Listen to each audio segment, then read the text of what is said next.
You want to hear a funny story? I was on Always. with Susan, and we were meeting with one of our clinics we enjoy working with. And the camera on my MacBook is a little wonky, and so it kept zooming in and zooming out. And I'm not technical savvy at all, and so I'm like, why is it doing this? And so I'm trying to mess with it while talking with the clinic. And thankfully, Susan was talking at this point. I accidentally turned apparently a different camera on that was pointing down towards my legs. And when you work from home, you don't normally wear pants. I wear shorts because it's hot right now. Anyways, so everybody got a full view of my legs, and I quickly changed it with my face beating red. And I'm like, I am so sorry, you guys. So that was my morning. And yes, I am still wearing shorts. But you were wearing something at least. That's the good wearing news. Shorts. I got up to show Susan afterwards because I was like, oh my gosh. So the luxuries of working from home mean I can look pretty from here up, but you don't know what's going on down there. I'm wearing shorts right now. I'm actually going to have to request that you stand up and show me. Not right now, after this show, okay? Sorry, podcast viewers and listeners, you don't get to see the show. It was a one-time offer for one clinic only. Thankfully, the doctor wasn't on yet, because could you imagine? Okay, so anyways, that was my Friday. Happy Friday. Happy Friday. Oh my gosh, you're adorable. And I love that happened to you and not me. I was like, okay, well, I'm like totally prepared and ready. We have a podcast today. I have a live that we're doing. I'm so excited about that. My second live. So we're going to do this podcast, and I'm so excited to talk to Dani. And I'm probably going to have some tears. And I think that the reality is having a voice to talk about these really difficult situations that families go through all the time is necessary. So many people struggle with infertility, and the majority, I think, do it in silence and alone. Yeah. So I'm so grateful for women like Dani who are open to sharing, because it creates a place for others to come to and listen and feel seen and heard and not feel alone, because I think that's the hardest part of infertility is the isolation. Yeah. And how everything in the world is a trigger when there's something that you want so badly and you're fighting so hard for, and everything is a reminder of that you're not there yet. Yeah. I know.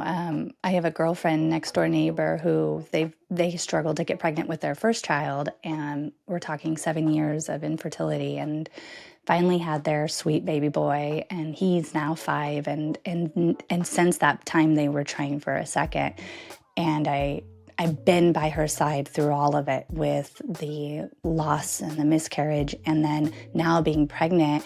We're celebrating all the wins, but it's like I'm holding my breath with her, and I can feel her not being able to really fully get excited, wondering when the other shoe is going to drop. And I think that with surrogacy, that is the case for so many intended parents who want this so bad, and they can't wrap their mind around that this is real, and the surrogate is pregnant, and we're hitting those milestones until that baby is there. And sometimes even then, it's not real. It takes a minute. So it's necessary for us to have these conversations, and I'm excited and grateful that Dani is willing to step in and share a little bit of her story, her testimony. Me too. Yeah. I'm so excited to meet her. And I think one of the things that's great too about her platform is that she also brings a little bit of levity, because it is heavy. And that's kind of one of the things she talks about is, finding the joy in moments and finding the humor in the struggle. And that's how we survive the hard things. Yeah. So I'm very excited to meet her and grateful that she's willing to join us to share and spread some light on infertility and what that looks and feels like. Yeah, let's do it. Well, happy Friday. Thank you so much for coming and joining us today. We were just so excited to get to chat with you and have you share with us about your infertility story with all of the people that are struggling with it in silence. I think you are such a special light for people that don't feel comfortable sharing, and most, people kind of suffer in silence with infertility. And so we love that you have created a platform where people can be heard and have a voice and have some comfort and even some laughter in such a hard thing. So thank you so much for coming and being on with us today. Yeah, thank you. I appreciate that. Do you want to introduce yourself and kind of tell us a little bit of how this journey began and a little bit of kind of where you're at right now? Sure. Yeah, I'm Dani Wade. I have been trying to have a baby for over 6 years now. And this all started with us, getting married and being like, we want to be married for a couple years. Just kind of us live our lives. We had a checklist of places we wanted to visit and travel to. And then we were like, and we want to buy a house and then we want to have a baby, right? Like kind of in that order, the typical order. But then the time came for us to start trying, and I legit thought I was going to get pregnant within the first couple of cycles. Like, there was zero doubt in my mind. Nobody in my family I knew had infertility issues. Everybody I knew that wanted to get pregnant in my life got pregnant. Like, it just wasn't even a thought in my mind.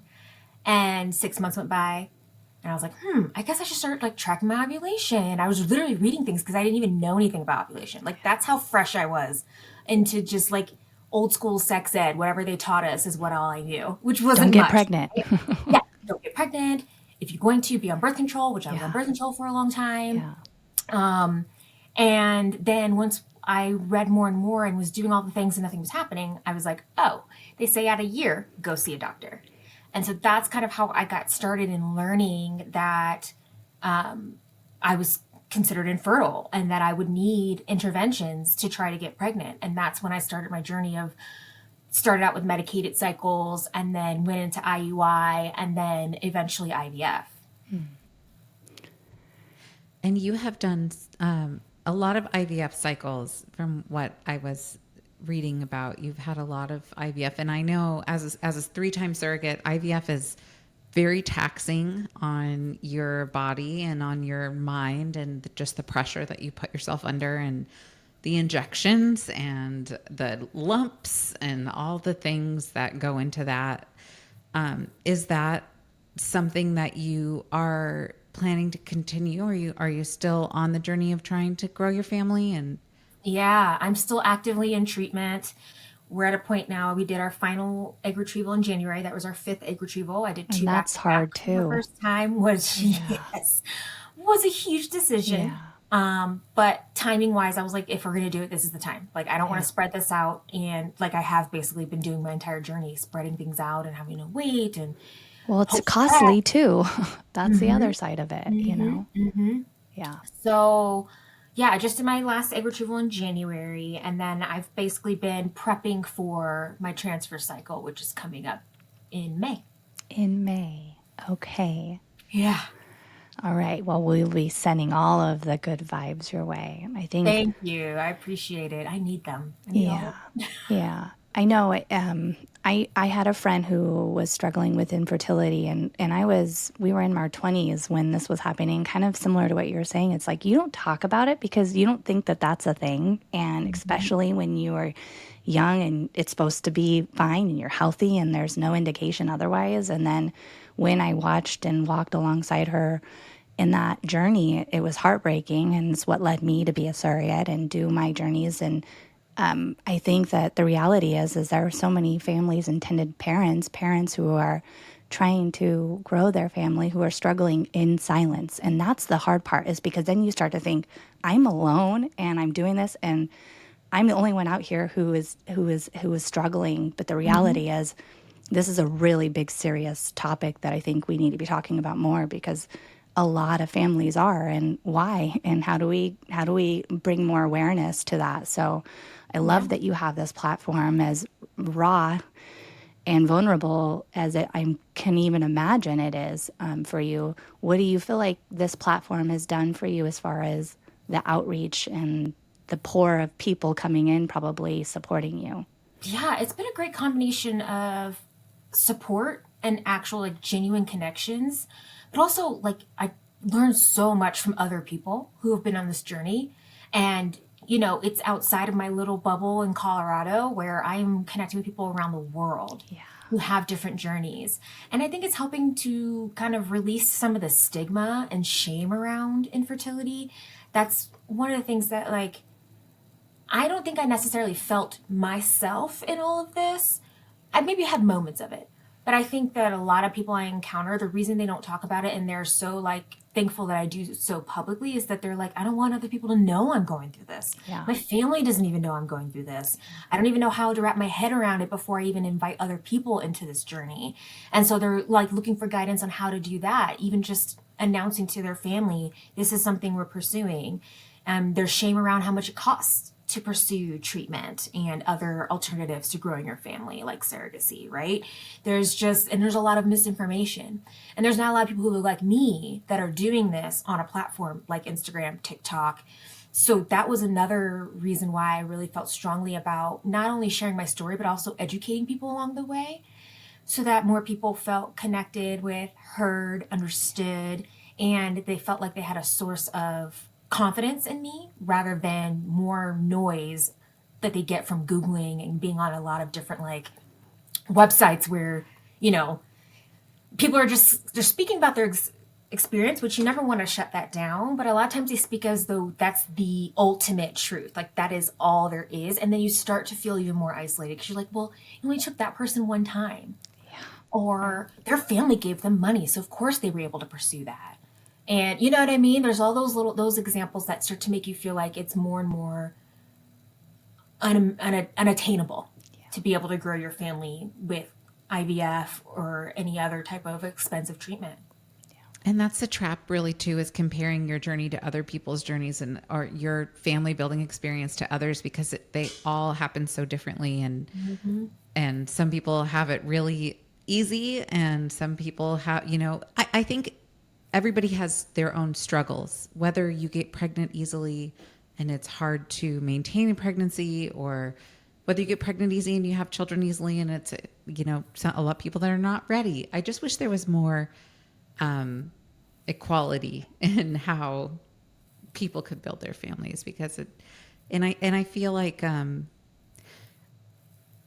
there needs to be more financial support for people who want to build their families too, as far as like insurance and things like that. What are some of the things that you've learned along the way while you've been going through this for the last 6 years? What are some of the things that you wish that you knew 6 years ago when you started, that you would go back and tell yourself today if you had the opportunity to do that, for others that are listening to you? Oh, for sure. And it's funny because I just posted about this. Oh, good. So it's very fresh in my mind. Things that I wish I knew then. One, that the timelines are actually unpredictable. Yeah. Like there's a standard IVF timeline, but the reality is not everybody falls in that standard timeline. And it's really hard to accept that you are the exception when they present it as though it's like, oh, you start this and then in 6 weeks you'll be here and another 4 weeks you're going to be pregnant. Right. And that's kind of how they present it at first. So you think it's quick. You're like, okay, in a couple months from beginning to end, I could be pregnant. But that's not how it worked for me. The first time it took me 7 months before I was able to get to transfer from beginning. I started in January, had egg retrieval in February, was supposed to start transfer cycle in March, but then ended up finding polyps. So I had to get surgery instead in March, had to take 2 months of recovery, then do all the medication to then start and be in a transfer cycle. So it went through July and I was like, this is crazy. Cause everybody else was like, oh, that didn't happen to me, So I'm like, I wish I'd known. I wish they were really realistic about like the fact that like, yes, this is the ideal timeline, but it's not the consistent guaranteed timeline. Yeah, it's not always going to look the same, and you're going to get thrown a curveball or two, and that reality of having somebody prepare for that instead of being hopeful that, okay, in 2 months I'm going to be pregnant. No, the reality is there are these curveballs that potentially could happen. So you're setting yourself up for that real expectation, It's a hurry up and wait. And that's something I've learned a lot in this journey is there's a lot of hurry up and wait. Yeah. Like you got to meet this deadline and hurry up and get this test done. But then once you get that, you have to wait until you can do the next step. And then you have to wait for this. And you have to wait for results and phone calls and, all of that. So that I wish people had prepared me for a little bit more. And I think the other thing is like, that the financial burden, it is very much real. However, I wish I'd known more of the creative ways about funding my care, because first of all, I didn't even know like insurances could cover it, right? So then I explored that, and luckily we had some coverage, but then I didn't realize it's not all coverages are equal, right? So we had coverage, but it had a lifetime cap. It was very low. It had gone up a couple times throughout the 2 years that we used it, but it was very low. And that you still end up having to come out of pocket a lot with those kinds of insurance coverages, right? There's some things you pay for up front. There's deductibles, co-insurances, out-of-pocket max. So you're still going to come out almost 20 grand in one cycle with insurance. Yeah. Like you're paying still a significant amount, likely at least half. And that was a reality I wasn't ready for, because I just thought, oh, our insurance is going to cover this, cover that. It's going to be a lot. And then I started digging and learning how to look for things and questions to ask. And it was very expensive. And a lot of stuff is, you got to pay it up front. They're like, you pay for it and then we provide you the service, which is always so uncomfortable, because you're like, I'm paying for something I can't get a guarantee out of. I know that's the hardest part, I would imagine, is that you are investing a lot for a wish or for hope and not for a sure thing. And that's when you are also leaning to trust your doctor and to trust the people that are surrounded around you, making sure that they're giving you that correct information so that you know what are the chances of this success? What are their statistics on that? Because they all hold stats of like, how often is it successful on the first transfer and all of those items. It's wild to me. Yeah, and my first doctor was very big on stats. That's how he led his practice. He was like, this is how we do, this is what I've always done, blah, blah. So we really did trust him, and I didn't have an issue with him. I had an issue that our case, I think, was very different than what he was The used normal. to. And I think another thing I wish I'd known, that I hope a lot of people learn before they jump into IVF, is you can challenge your doctor. You can ask more questions and push for more answers and advocate strongly for yourself. I'm not saying you should direct your own care, right? They are the professionals for a reason. They got licensed as an RE for this. And I feel like people get uncomfortable about challenging their doctor to think outside the box, because they're like, who am I? I'm the patient. I'm just supposed to follow orders. That's what you're taught, is that you follow doctor's orders. But I worked in healthcare my entire career, and I had a different perspective, but I also didn't know enough about IVF to feel confident in challenging anything until I was well into my third cycle. What are some of those examples? Can you share some of those of like where you leaned in and said, hey? Yeah, so I had 2 failed transfers. Okay. And after the second one, going into the third, I had to get another polypectomy, which I was fine with, because he was like, this gives the best chance. We don't want to have an environment that's not ideal, because then you're setting yourself up for, a negative result. But then I was like, let's look at my protocol, because we've done it twice. We kept the same protocol and it hasn't gotten better. And he was like, okay, so what are you looking at? And I was like, well, what about autoimmune issues? Like, I know I have psoriasis. Does this impact?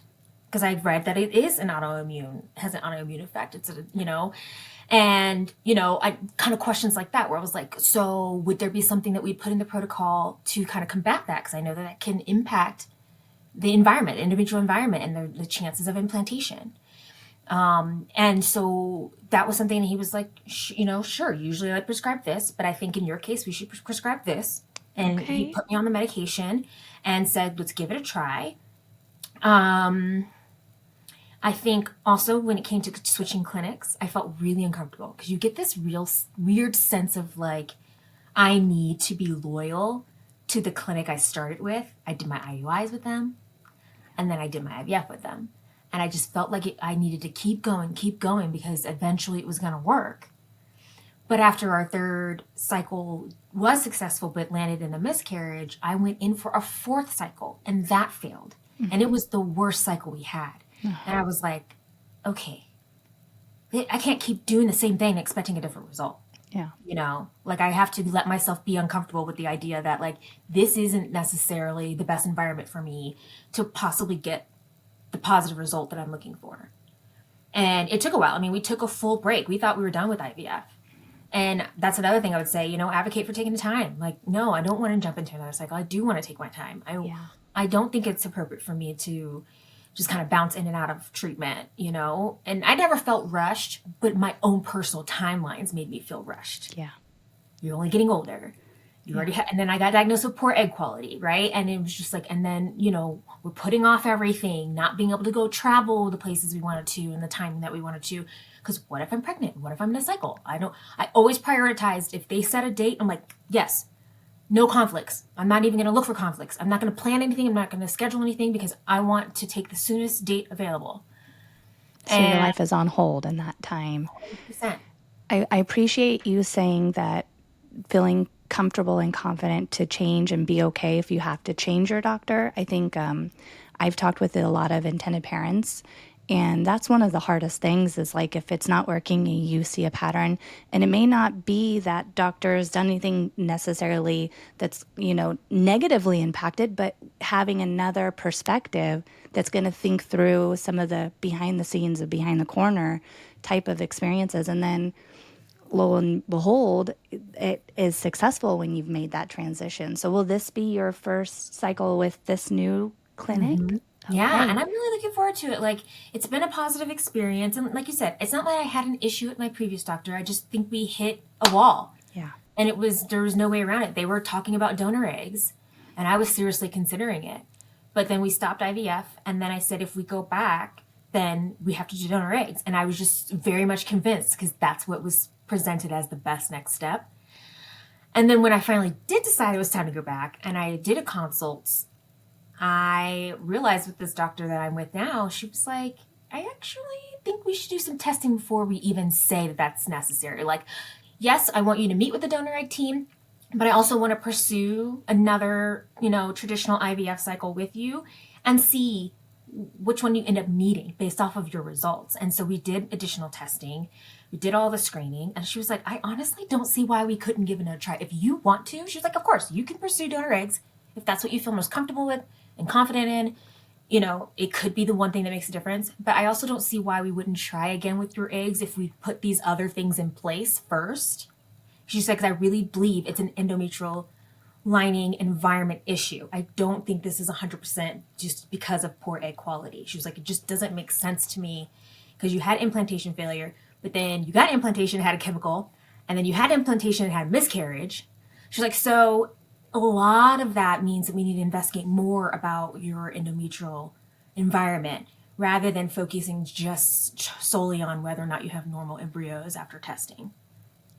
What route did you take in, I guess, navigating moving doctors and finding what were those things that were important to you when you were figuring out who was going to be this next doctor that you were going to try this with? Yeah, I mean, I wanted the clinic to be a good environment. Obviously, I want them to have the best results. And a lot of the clinics here, I'm going to tell you, in Colorado, we are very lucky. We have some really high quality clinics. Yeah. We have options. And I know a lot of people don't. So I don't take that for granted, which is why I don't mind doing consults at as many places as I need to make sure I find the right place. And I did a lot of consults before I started and in this process of switching. But at this time I met with 2 different clinics that I hadn't met with before. And I wanted to look at the environment. I wanted to see how the front desk staff acted because you're interacting with them the most. Yep. I wanted to see how the nurses treat me because that's the other person you're going to work with the most. And then obviously how the doctor treated me. Were they prepared when I got in there? Did they read my chart? My chart was Did they know who they were talking to? Yeah. Yeah. And the first doctor had not. She was asking me questions and I was like, this is what you would ask somebody if you never read their chart, never met them, had no idea. She didn't know that this wasn't even my first cycle. Oh. You know what I mean? So Yeah. I was like, okay, that is not the vibe I want because that gives me a feeling of disorganization and that things might constantly get confused. But with my doctor this time, with my doctor I went with, like I said, she read my chart. She had tabs in there and was like, let me get some clarification. Here's what I think was missing from your records. Can you tell me how this went? This medication you were on, how did you respond? How did you feel when you did the stimulation medications? Because to her, it's important that you don't feel terrible on the protocol you're on, right? Like things that I don't think I I was surprised that my doctor was interested in learning about me and my experience. Yeah. It just really felt good. And I felt more confident when I walked out of there. I was smiling. And I had to do that consult in person myself. And my husband was on the phone. And I called him after and was like, so what'd you feel? I mean, how'd you feel about it? Did you know, like, I know you weren't physically here, but like, I like that she like was appropriate and addressed both of us. And, it wasn't just on me. Obviously, I feel like a lot of times the female partner is the one that coordinates all of this the most. Yeah. So yes, they do address most questions to you, but she honestly was like, okay, and holding him accountable for knowing what his previous results were and what he's doing health wise to ensure that he's getting the best results, because she knew it wasn't just on me. And Yeah. I really liked that, and just the transparency, good communication, just making sure that like when you have questions, they get back to you right away. Those things I think are important in a clinic. Absolutely. And they're not common, unfortunately. There's a lot of clinics that really suffer in those areas. And of course, you think, how's that going to impact my care if you can't do these basic things like answer the phone or respond to an email or call me by my right name? How am I going to trust you to be doing something so important and such a big investment of not only your hard earned money and finances, but your heart and your energy and your time? It's just so important that you find the right team. So I'm glad it sounds like you found a really good team, and we're really excited for you to have your next transfer. And Thank you. how has this impacted your relationship with your husband and his involvement in this process? And I mean, I can't imagine how much pressure you guys put on yourselves and each other. And how do you guys navigate that and make sure that you stay strong as a couple?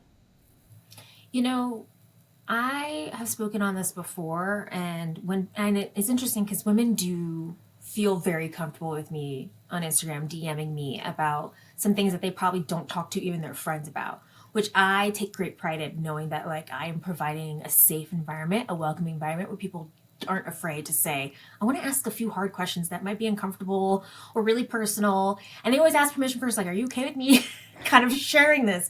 And I'm always like 99% of the time, I'm like, okay, yeah, totally. Every now and then they ask me, I'm like, I don't think I'm the right person to tell you or talk to you about that. But, they'll say like I'm struggling with my husband or my partner, we're not on the same page about whether or not to keep going, to do another round, about whether or not IVF is worth it, all these different, like staying connected, enjoying each other's company outside of appointments.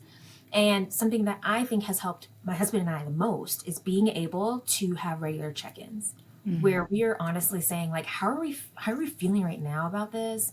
Like, are we optimistic? Is this exhausting? Is this too much mentally? Where are we at financially?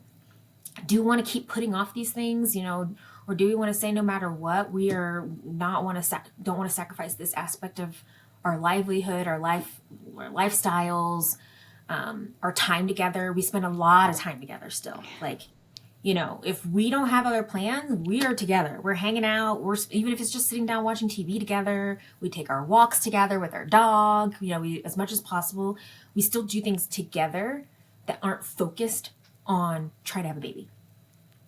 And I think that significantly helps, still going to the movies, going out to dinner, should we do our grocery shopping together, like typical things that you do in life that have nothing to do with going to the medical appointments, which he's very good about. I mean, we've been doing this a long time. So now it's like, if he needs to be there, he'll be there. Or if I say, I want you there for this appointment for moral support, or because I'm on Valium and I can't drive. Yeah. You know what I mean? Yeah. So it's like, I don't need him there for every single blood draw. But when I want him there for specific types of appointments, he will be there. There's no doubt. He doesn't challenge it. He takes time off every time for the retrievals, for the transfers. He takes care of me. And so I think him being involved in that way really helps. And even though a lot of stuff has nothing to do with him, I still tell him like, oh, I'm doing this and this is why, and this is why she prescribed this, and this is what we talked about in the regroup. And because I want him to still be a part of it, and I want him to know what's going on, even if he's not necessarily having to be a part of every part of the process. Yeah, that's so important. What do you wish more people understood about emotional weight of infertility? That it's heavy, and that it is hard, and that it's normal to kind of go through an emotional roller coaster on this journey. And that the best way to get past all of the challenges is to actually go through it. Like, you can't skip your feelings. You can't say, I'm going to ball them up and put them aside, because ultimately it's going to get to a point where you are going to explode and you're going to start taking it out on your loved ones, right? Your partner, your family, your friends, because they're the ones that are closest to you. But if you don't let them in along the way, you do feel a lot of that heavy emotional burden and isolation on your own. And that's not fair. So even if you can't lean on your closest friends and family, maybe because they just don't get it or you don't feel comfortable, then connecting with a support group, connecting with a therapist, right? There's other ways, creative ways that you can find the support of people who can relate and really like help you through some of those heavier emotions, so you don't feel like you're all on your own. But also, like, self-care is so important. Yes, It's it not is. just a buzzword. Like, you got to spend time figuring out what makes you feel good and what you can do in those moments where you're not wrapped up in treatment, work responsibilities, family responsibilities, that you do just that make you feel good. It doesn't mean you do it solo. Yeah, a lot of activities you want to do solo, but other ones you might want to call a friend and go do something that takes your mind off. Go walk around your favorite store, go get brunch, right? Go to the park, go to botanic gardens, just little things that you probably wouldn't naturally do because you feel so busy, but you like schedule it. Like, I have a couple of friends, we're all in treatment, and like we schedule our brunches like months ahead. And we may only get to do 2 or 3 of them a year, but we make sure once we put on the books, we don't change it. We try our best to like stick with it, because that helps us get out of the house and do something. Yeah. And give Did you you something guys, to look forward to. yeah. Did you guys meet through this, the connection of sharing infertility? And is that how you met, or were these Yeah, we friends that met you on had before? Instagram. Wow. It's funny because obviously we all live here in Colorado, Yeah. but we never otherwise would have met. Yeah. And at the time, 2 of the other girls, we were at the same clinic with the same doctor. Wow. And so we like started messaging each other at Instagram, DMing, and then turned it into a text chat. And I added another friend that had referred me to a different facility, clinic that I had. She referred me to another clinic that I consulted at, but ended up after my first visit was like, this is not a good fit. But she had success there. And I was like, hey, you guys, she's not an IVF, but she really is like somebody who has a really interesting infertility story. And I think she'd be a great, like, addition to our little group. And then we started like meeting in person, and it's been very nice having that. And, we text every day. Wow. I love that you guys meet in person too. I think social media is such a nightmare, and it has contributed so much negativity to the world, I think, in a lot of ways. But in some ways, it's so beautiful too, and how it brings people together. So I think it's important to find those ways where you can find a real connection with real people through social media. I think that's really cool that you guys took that next step and took it to the next level to actually meet in person and get together, because there's something different. There's one thing about connecting in DMs, but when you get to spend time with somebody laughing in person and like having the sunshine on your face together, like it's different. Yeah. And it's necessary. I think about all of the parents that we help every day, and they don't have anybody, and they're in their silence of dealing with this pain. And the reality is if they felt comfortable to find those people and be vulnerable a little bit, I think that could be such a healing thing. But also to have somebody you can lean on and say, hey, I'm doing this right now, how are you feeling, and what can I expect with this, is huge. I wish that there were more resources out there for us to feel comfortable that we could do that and we can step out and meet some people. Exactly. And they're not judgmental, right? Yeah. Because they've been through it. So when you say, I just cried because I was in the car and I just, heard the song and it made me emotional. And they're like, girl, I've been there, It's like, I cried because I was craving, this specific dessert, and I went to the store and it was gone, and I really just could not handle it. And they're just like, yeah, it's a tough day. Yeah. Go home, lay down, take a nap. Yeah, it's not about the dessert. It's something else. But that's the thing that did it, right? That pushed you over the mental edge. Yeah. I think most of our listeners are women who are signing up to become surrogates and help people who on their infertility journey have decided to take that next big scary step and trust somebody else to carry their baby. And I think as an intended parent, that is, I have so much admiration for the courage that it takes to take that step and trust somebody to carry your baby. But I wonder, as somebody who's going through this journey of infertility on your own, what do you wish that surrogates knew that they could have to support their intended parents? Because I think sometimes as surrogates, we come into this so rosy and happy and cheerful, and pregnancy was easy for us and we're so excited to help, but we can sometimes unintentionally be hurtful to people who were really trying to help. And I would love if you could share any wisdom for women who are signing up to be surrogates that you wish they could know and understand to better support their intended parents. Yeah. Well, from what I've witnessed in the community, it generally takes a lot for someone to finally get to the point where they're like, I have to, or I want to pursue surrogacy, right? Yeah. Generally, they have tried multiple avenues to grow their family and be able to carry their own child, and then find that that's not going to be possible, or that you're going to continue trying and you may end up with more and more heartbreak and putting kind of your efforts into the wrong plan, right? So then surrogacy gets on the table because for one reason or another, it's just not the safest for them to keep trying to carry their own baby. And so there's a lot of fear. There's a lot of shame of like feeling like the thing that women are supposedly built to do, they're not capable of doing. There's a lot of uncertainty about whether or not their partner or spouse is going to see them differently because they're not the one carrying their baby.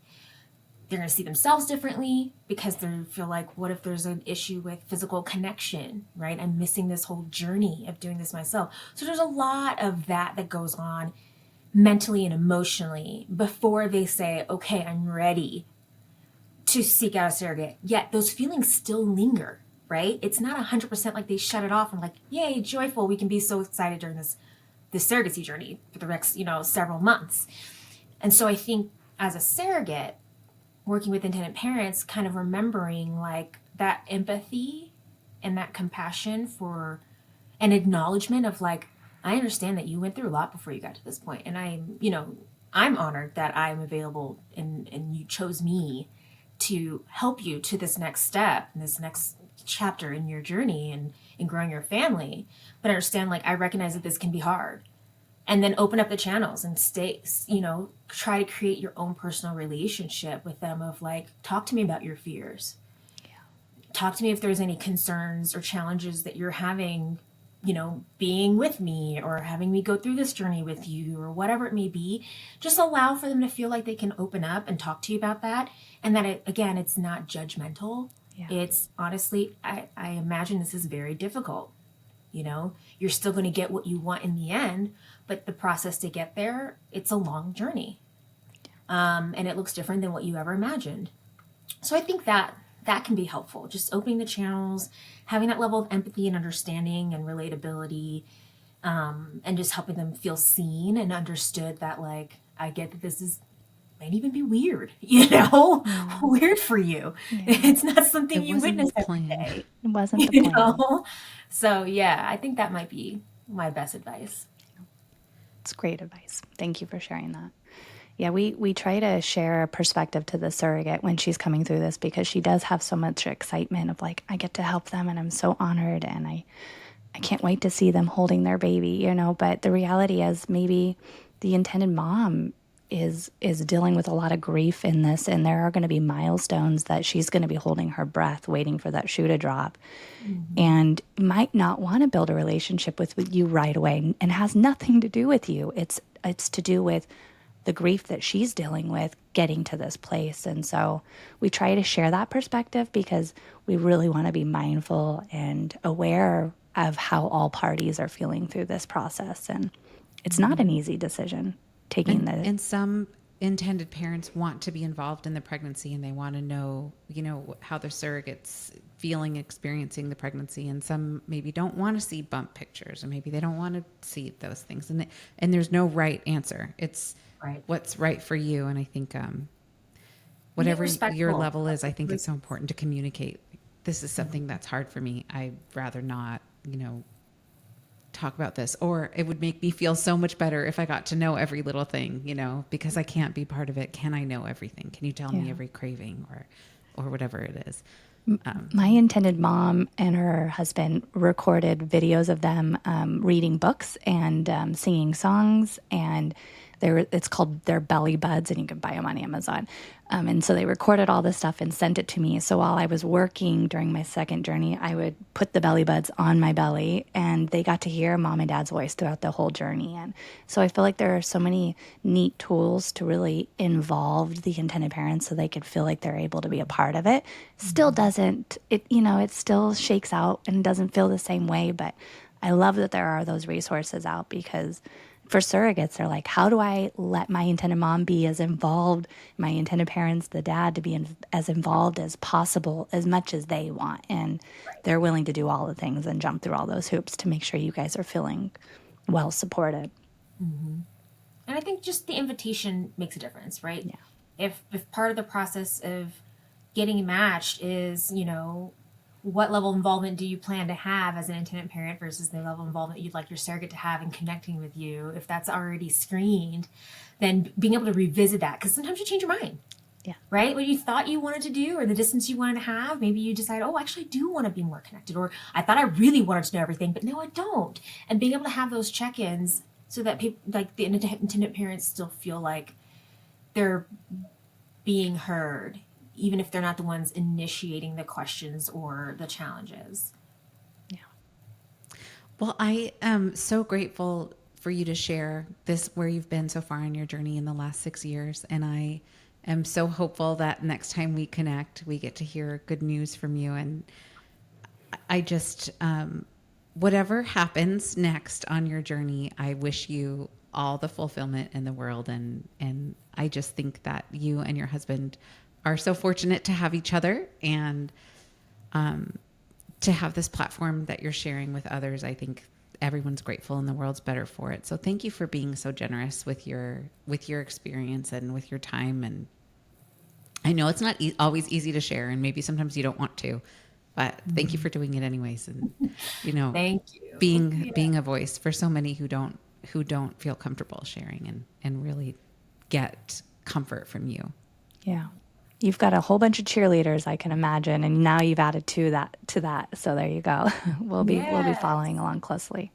Thank you. I appreciate it. Yeah, I'm hoping to have good news soon and to be able to share that, and to, if I have good news, I will have good news, that I can truly embrace it and enjoy it, because there's a lot of anxiety around pregnancy after loss, and I am not naive to that. So I'm just hoping I can be as present as possible and as accepting and excited about it as everybody else is going to be. Because that's the thing, is everybody else around you is going to be super excited, and you're the one like holding in the anxiety of like, but you don't understand how nerve wracking this is. Like anything could be going wrong. So yeah. Every moment, every milestone, every breath. Yes. Yeah. Yes. So thank you for your support. Yes. Appreciate it We so Thank much. you, are rooting for Dani. you big time.